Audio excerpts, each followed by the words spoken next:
आज के इस YouTube क्लास में आप सभी प्रशिक्षुओं का हार्दिक स्वागत है। मैं शैलेश मौर्य, प्रवक्ता डाइट सुल्तानपुर। आज का प्रकरण धातु आपके समक्ष लेकर उपस्थित हुआ हूँ और मैं आप सभी से आशा करता हूँ कि आप सभी लोग इस प्रकरण को ध्यानपूर्वक सुनेंगे, देखेंगे और आत्मसात करने का प्रयास करेंगे। जैसा कि हम सभी अवगत हैं कि प्राचीन काल से ही धातुओं के बारे में बहुत सारी बातें कही जाती रही हैं। जब सभ्यता का विकास हुआ है तभी से धातुओं का उपयोग हमने देखा है, वेपन्स बनाने में, सजावटी सामान बनाने में। तो इस तरीके से हमने धातुओं को बहुत सुना। आइए हम आज उसके बारे में विस्तृत चर्चा करते हैं। धातु होता क्या है?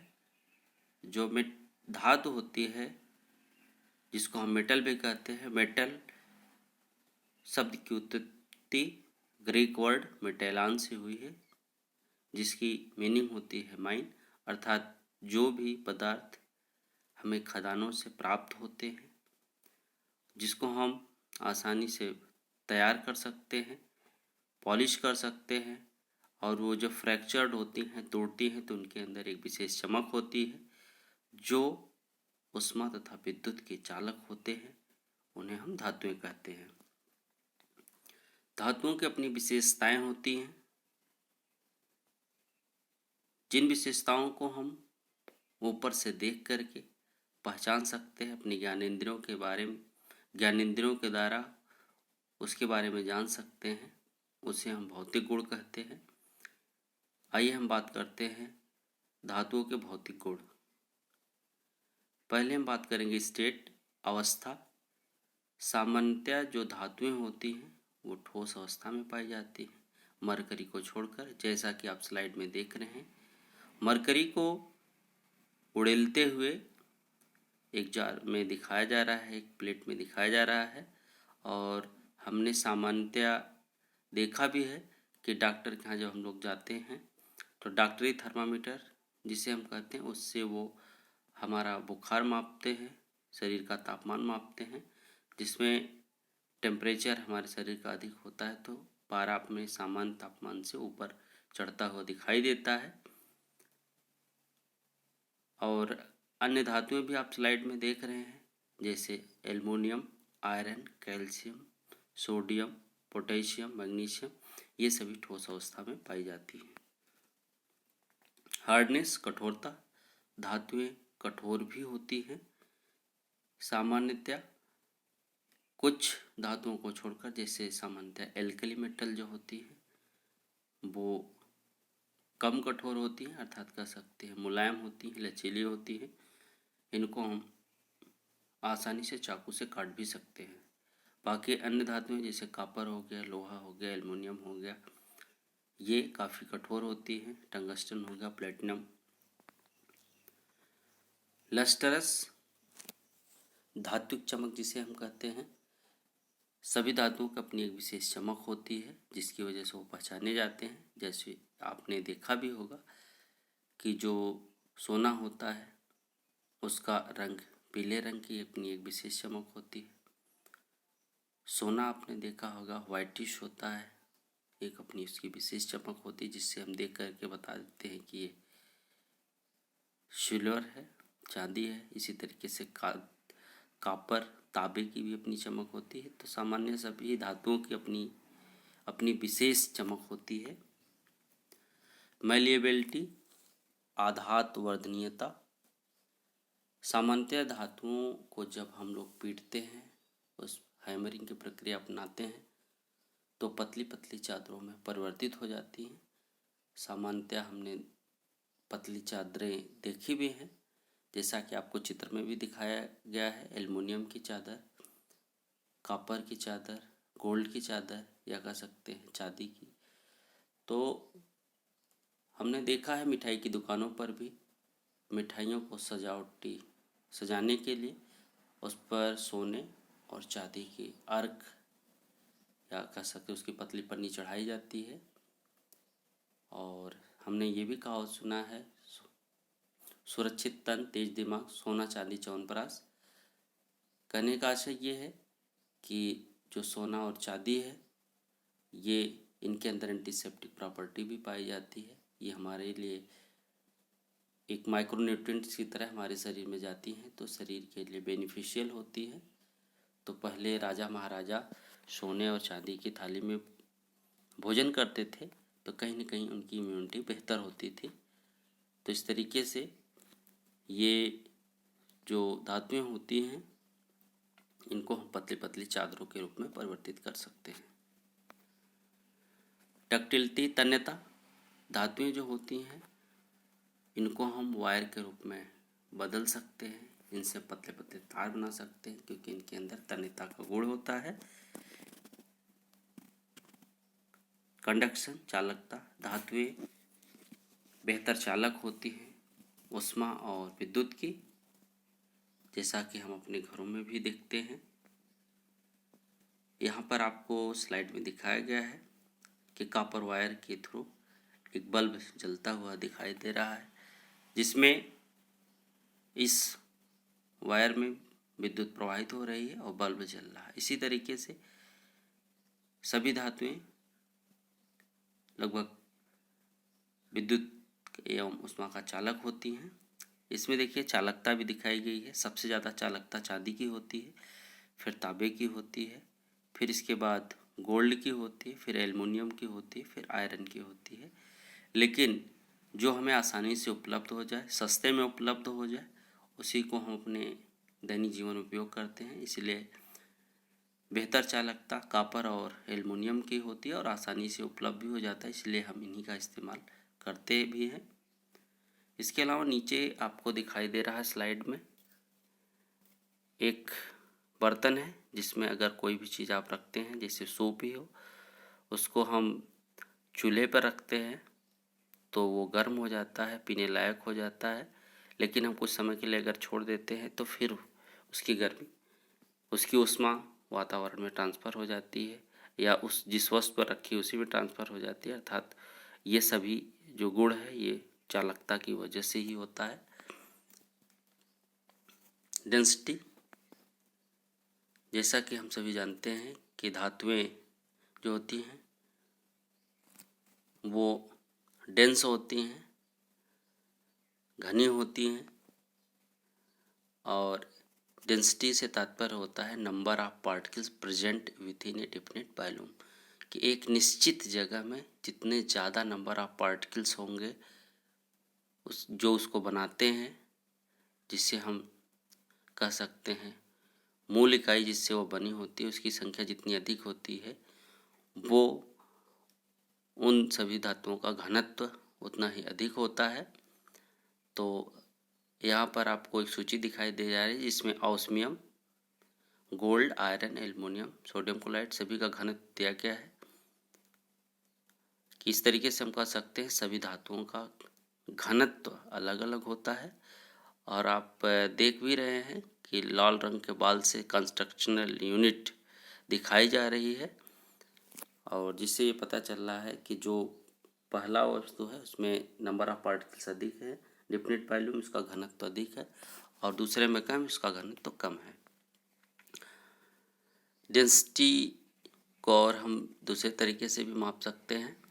अगर हमने यहाँ पर देखिए 3 बीकर लिया है, तीनों में 3 प्रकार की वस्तुएं रखा, जिसका घनत्व कम था वो पानी में कम डूबा हुआ है, दूसरे में डेंसिटी और अधिक है उसका घनत्व अधिक है वो ज़्यादा डूबा हुआ, तीसरे का सबसे अधिक घनत्व होने की वजह से वो पानी में पूरी तरीके से डूब चुकी है।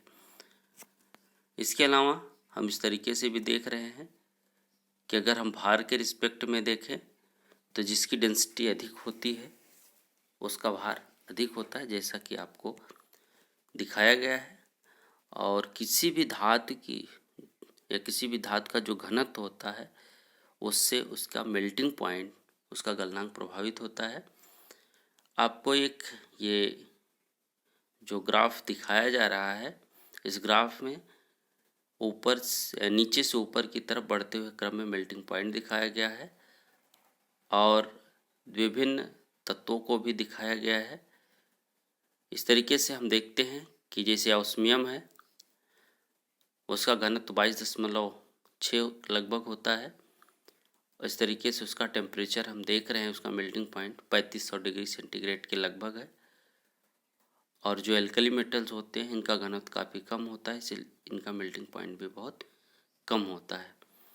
तो किसी भी धातु का जो मेल्टिंग पॉइंट होता है उसके घनत्व पर निर्भर करता है। सोनोरस अर्थात हम कह सकते हैं कि जो धातुएं होती हैं इनके अंदर एक विशेष प्रकार के ये ध्वनि उत्पन्न करते हैं। तो प्रत्येक धातु जो होती है उनके अंदर एक विशेष प्रकार की आवाज़ होती है जब उसको पीटा जाता है, उसको हैमर किया जाता है। तो लगभग अभी हमने चर्चा किया कि ये सभी जो गुण जिसे हम आसानी से जान लेते हैं भौतिक रूप से, इन्हें हम भौतिक गुण कहते हैं।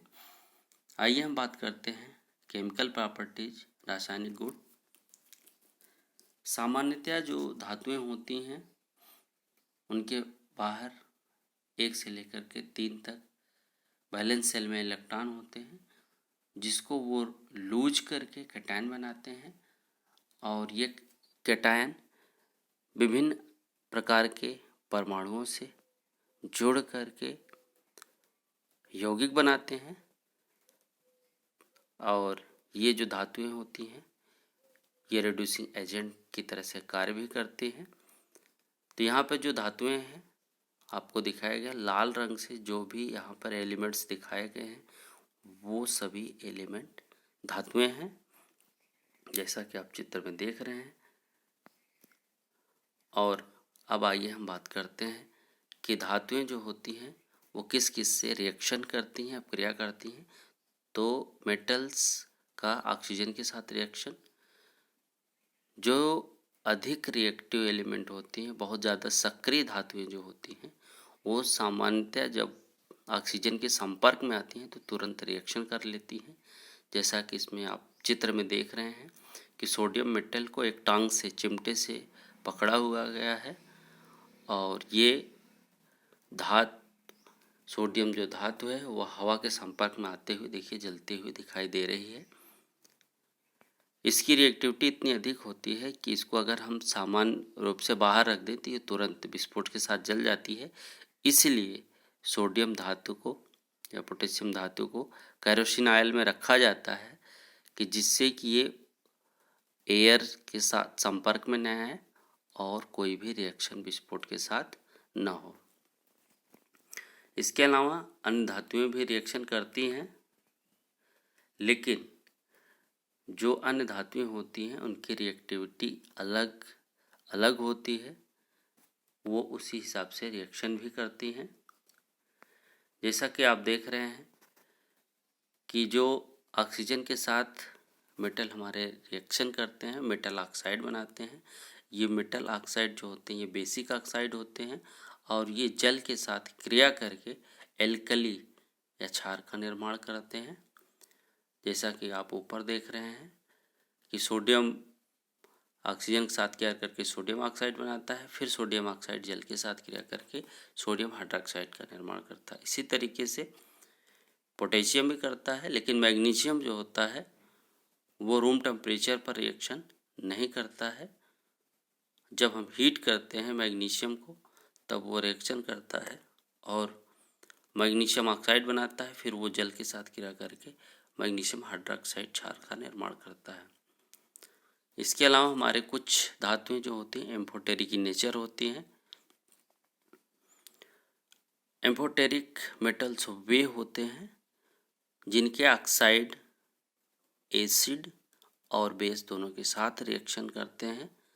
तो ऐसे मेटल्स एम्फोटेरिक कहलाते हैं। जैसे एल्युमिनियम है, वह ऑक्सीजन के साथ रिएक्ट करके एल्युमिनियम ऑक्साइड बनाता है, जो एसिड और बेस के साथ रिएक्शन करके साल्ट और वाटर का निर्माण करता है, जैसा कि स्लाइड में आपको दिखाया गया है। इसके अलावा आयरन जो है वह ऑक्सीजन से नहीं जलता है, लेकिन यह ऑक्सीजन और नमी दोनों की उपस्थिति में यह रिएक्शन करके रस्ट का फॉर्मेशन करता है, जिसे हम आयरन ऑक्साइड भी कहते हैं। अगर कोई भी हम लोहे का टुकड़ा फेंक देते हैं, कहीं पर रख देते हैं, तो मॉइस्चर और ऑक्सीजन के साथ रिएक्शन करके इस तरीके से, जैसा चित्र में दिखाया गया, इस तरीके से रस्ट बन जाती है उसके ऊपरी परत पे। लेकिन कुछ धातुएं जो बहुत कम सक्रिय होती हैं, ऐसी धातुएं ऑक्सीजन के साथ रिएक्शन नहीं करती हैं। जैसा कि एक चांदी का प्लेट आपको दिखाया गया है। पहली प्लेट जो बहुत दिनों से रखी हुई थी, उस पर धूल जम गई, लेकिन जैसे ही उसको साफ किया गया, वो आपको अपने मूल रूप में दिखाई दे रही है। अर्थात कह सकते हैं ये ऑक्सीजन के साथ क्रिया नहीं करती है। आइए हम बात करते हैं reaction of metal with water. धातुएं वाटर के साथ भी रिएक्शन करती हैं। जो सोडियम और पोटेशियम होती हैं, ये वाटर के साथ कह सकते हैं जल के साथ बहुत तेज़ी के साथ रिएक्शन करती हैं और हाइड्रोजन गैस को निकालती हैं। इनकी रिएक्शन एक्सोथर्मिक हो जाती है। इसके अलावा जो मैग्नीशियम मेटल है, वह कोल्ड वाटर के साथ रिएक्शन नहीं करता है, बल्कि वह हॉट वाटर के साथ रिएक्शन करता है। और एल्युमिनियम की रिएक्टिविटी और भी कम होती है, तो वह न तो कोल्ड वाटर के साथ रिएक्शन करता है, न हॉट वाटर के साथ। वह स्टीम के साथ रिएक्शन करके एल्युमिनियम हाइड्रोक्साइड, पहले एल्युमिनियम ऑक्साइड बनाता है और हाइड्रोजन गैस निकाल देता है। इसलिए हमने देखा भी है कि एल्युमिनियम के वायर्स हमारे चारों तरफ फैलाए जाते हैं, क्योंकि वह सामान्य रूप से हॉट वाटर या कोल्ड वाटर से रिएक्शन नहीं करता है और ख़राब नहीं होता है। इसके अलावा कॉपर, लेड, गोल्ड और सिल्वर ये वाटर के साथ रिएक्शन नहीं करते हैं। इसलिए हम लोग जो गले में जो भी ज्वेलरी पहनते हैं, वो सिल्वर या गोल्ड की जो होती हैं, इतनी विशेष चमक के साथ, वो खराब नहीं होती है। जैसा कि आप इस चित्र में देख रहे हैं कि मेटल रिएक्शन करके हॉट वाटर के साथ हाइड्रोजन गैस इवाल्व कर रहा है, और यहाँ पर आप देख रहे हैं कि हाइड्रोजन गैस बुलबुले के रूप में ऊपर जाती हुई दिखाई दे रही है। अब आगे हम बात करते हैं कि मेटल एसिड के साथ भी रिएक्शन करते हैं और हाइड्रोजन गैस निकालते हैं। लेकिन सामान्यतः जो हम लोग रिएक्शन कराते हैं, मेटल का डाइल्यूट एसिड के साथ रिएक्शन कराया जाता है, क्योंकि इससे एक्सप्लोशन की संभावनाएं नहीं होती, बड़े खतरे की संभावना नहीं होती, विस्फोट की संभावना नहीं रहती है। और ये जो रिएक्शन आप देख रहे हैं, आपको दिखाया गया है कि मेटल जिंक या मेटल डाइल्यूट HCl पे डाला गया, इसके बाद फिर रिएक्शन होना शुरू हुआ। इस रिएक्शन में जो हाइड्रोजन गैस निकल रही है वो भी दिखाया गया है, प्रूव करने के लिए कि हाइड्रोजन गैस ही है कि नहीं। इसके पास अगर हम बर्निंग कैंडल ले जाते हैं, तो वह विस्फोट के साथ जलती हुई एक निश्चित तरीके की आवाज़ के साथ जलती हुई हमको दिखाई देती है। अब इसके बाद हम देखते हैं reaction of metal with salt solutions. अगर हम किसी भी धातु का अन्य धातु के साल्ट सॉल्यूशन से रिएक्शन कराते हैं, तो वहाँ पर विस्थापन अभिक्रिया होती है, जिसे हम डिस्प्लेसमेंट रिएक्शन कहते हैं। तो कोई भी एक साल्ट सॉल्यूशन ले लें किसी मेटल का और दूसरे मेटल के साथ रिएक्शन कराते हैं, तो जो सक्रिय धातु होती है वह दूसरे मेटल के साल्ट सॉल्यूशन से कम सक्रिय धातु को वहाँ से विस्थापित कर देती है। जैसा कि आपको इस चित्र में दिखाया गया है, कॉपर सल्फेट सॉल्यूशन जो नीले रंग का होता है, उसमें जिंक या मैग्नीशियम या सोडियम कुछ भी अगर हम उसमें डालते हैं, तो जो अधिक सक्रिय धातु है, जैसे यहाँ पर जो मैग्नीशियम डाला गया वो अधिक सक्रिय धातु है, कॉपर कम सक्रिय धातु है, तो कॉपर को वो विस्थापित करके मैग्नीशियम सल्फेट बना लेता है और कॉपर की ब्राउन पीपीटी बैठ जाती है। तो इस तरीके से जो अधिक सक्रिय धातुएं होती हैं, वो कम सक्रिय धातुओं के साल्ट के सॉल्यूशन से उसको विस्थापित कर देती हैं। इसका जो विस्थापन की ये जो प्रॉपर्टी होती है, वो निर्भर करती है रिएक्टिविटी सीरीज पर। जो रिएक्टिविटी सीरीज है आपको दिखाई गई है, यह क्या होती है कि एलिमेंट्स को अरेंज किया जाता है उनकी रिएक्टिविटी के आधार पे, उनकी कार्यशीलता या क्रियाशीलता कैसी है उसके आधार पर। ऊपर की धातुएं इस चित्र में जो दिखाई गई है वो अधिक क्रियाशील धातुएं होती हैं, नीचे की धातुएं कम क्रियाशील होती हैं। ऊपर की धातुएं नीचे की धातुओं के साल्ट के सॉल्यूशन से उसको विस्थापित कर देती हैं, जिसका उपयोग हम लोग अपने दैनिक जीवन भी करते हैं, जैसे गैल्वेनाइजेशन की प्रक्रिया में और सेपरेशन मेथड में। तो इस तरीके से ये हमारे लिए बहुत बेनिफिशियल प्रक्रिया होती है। Reaction of metal with non metal, धातुएं नॉन मेटल के साथ भी रिएक्शन करती हैं, अधातु के साथ भी रिएक्शन करती हैं। धातुएं जो होती हैं इनके बाहरी कोश में फ्री इलेक्ट्रॉन होते हैं 1 से 3 तक, जैसा कि हमने अभी पूर्व में भी चर्चा किया।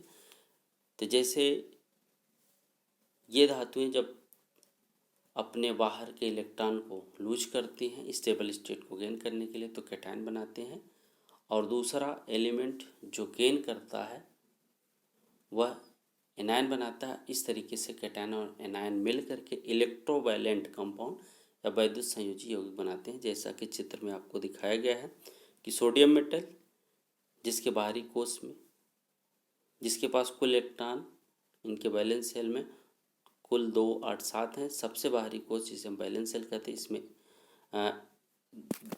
2, 8, 1 सोडियम के केस में इलेक्ट्रॉनों की संख्या है और क्लोरीन के केस में 2, 8, 7 है। तो इस तरीके से हम देख रहे हैं कि सोडियम के बाहरी कोश में 1 इलेक्ट्रॉन है और क्लोरीन के सबसे बाहरी कोश में 7 इलेक्ट्रॉन है। तो सोडियम 1 इलेक्ट्रॉन लूज करके एक कैटायन बनाता है जिसे हम Na+ कहते हैं, और क्लोरीन आइटम जो है 1 इलेक्ट्रॉन गेन करके एक एनायन बनाता है, ऋणायन बनाता है। इस तरीके से सोडियम धनायन और क्लोरीन ऋणायन दोनों मिल करके सोडियम क्लोराइड यौगिक बनाती हैं, जिसे हम वैद्युत संयोजी यौगिक कहते हैं, जैसा कि चित्र में दिखाया गया है। इस तरीके से ये धनायन और एनायन व्यवस्थित होकर के एक कंपाउंड, एक यौगिक या एक पदार्थ का निर्माण करते हैं, जिसका अरेंजमेंट आपको इस आयनिक कंपाउंड के रूप में एरो से दिखाया गया है। अब आइए हम बात करते हैं कि ये जो धातुएं हैं इनका क्या यूज है हमारे दैनिक जीवन में। तो इकोनॉमिक पर्पस से ये धातुएं हमारे लिए बहुत ही बेनिफिशियल हैं। कंस्ट्रक्शन इंडस्ट्री की बात करें तो हमारे जो भी बिल्डिंग्स हैं, हाउस हैं, ब्रिजेस हैं, सभी में बनाने के लिए स्टील या आयरन इस तरह की धातुएं, पीतल, ये सब उपयोग में आती हैं। इलेक्ट्रॉनिक्स, घर पे भी हम जो गैजेट्स इस्तेमाल करते हैं, चाहे टैबलेट हो, लैपटॉप हो, मोबाइल हो, फ्रिज हो, एसी हो, सभी में धातुओं का इस्तेमाल होता है। मेडिसिन, हमारे शरीर में माइक्रो एलिमेंट भी होते हैं, माइक्रो एलिमेंट भी होते हैं। तो माइक्रो एलिमेंट हमारी इम्यूनिटी के लिए बहुत ही आवश्यक होते हैं, हमें स्वस्थ रहने के लिए। इसके अलावा हमारे लिए जो भी दवाइयाँ बनती हैं, हमारे लिए जो एंटासिड्स बनते हैं, एंटीबायोटिक बनते हैं, एंटीपायरेटिक बनते हैं, सभी में धातुओं का इस्तेमाल किया जाता है। तो इस तरीके से आप देखते हैं कि मेडिसिन के रूप में भी धातुओं का उपयोग होता है। मशीनरी, रिफैक्ट्री, ऑटोमोबाइल्स, जो भी मशीनरीज हैं, जो कल कारखाने हैं, जो ऑटोमोबाइल्स हैं, सभी में धातुओं का उपयोग किया जाता है। चाहे रेलवे की बात करें, चाहे एरोप्लेन की बात करें, चाहे रॉकेट की बात करें, इन सभी में धातुओं का इस्तेमाल होता है। किचन में भी सारी चीज़ें लगभग जो हमारे लिए बेनिफिशियल होती हैं वो मेटल से बनाई जाती हैं, लेकिन आज अधिक उपयोगिता होने की वजह से हम लोग प्लास्टिक बेस्ड हो गए हैं।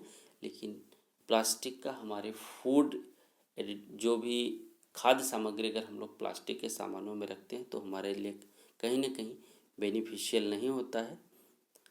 डेकोरेटिव प्रोडक्ट्स, हमारे साज सज्जा के सामान भी मेटल से बनाए जाते हैं, जैसे कि सामान्यतः हम लोग खूब इस्तेमाल करते हैं। जो भी ज्वेलरीज बनती हैं वो धातुओं के ही बनाई जाती हैं, चाहे रोल गोल्ड की बात करें, चाहे गोल्ड सिल्वर की ज्वेलरी की बात करें, ये सभी धातुओं से ही बनते हैं।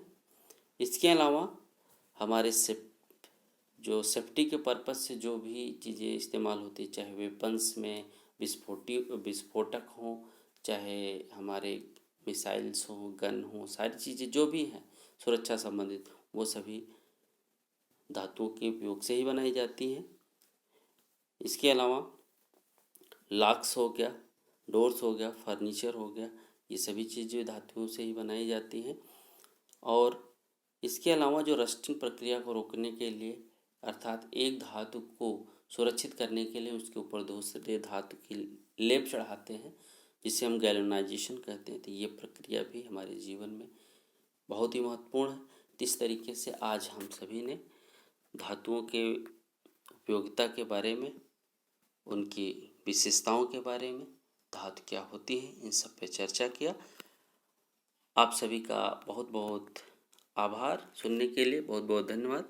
और हम अगले वीडियो में आप सभी से मिलेंगे कि मेटल कैसे प्राप्त होते हैं हमारे दैनिक जीवन में।